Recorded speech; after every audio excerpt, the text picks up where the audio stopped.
তো বন্ধুসকল, তো ৰাতিপুৱা পানী দিলোঁ, দিয়াৰ পিছত এতিয়া আকৌ সেই ল'ৰাজনক যে দেখুৱাইছিলোঁ ৰাতিপুৱা, এই ল'ৰাজনে আকৌ খেতিত ধুনীয়াকৈ সাৰবিলাক সিঁচি আছে।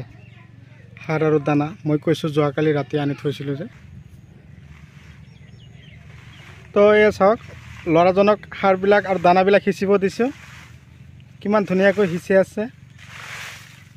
এই ল'ৰাটো গোটেই দিন এনেকুৱাই কামত লিপ্ত হৈ থাকে। এই চাওক,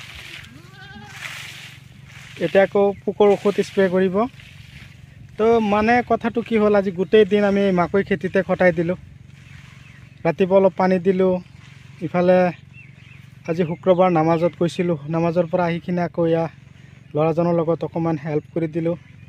ইফালে মই পোকৰ ঔষধৰ যিটো মুখাটো বা সোপাটো মই খুলি দিলোঁ। এতিয়া টেংকিত পানী ভৰাই আছে, ঔষধখিনি ভৰাই আছে।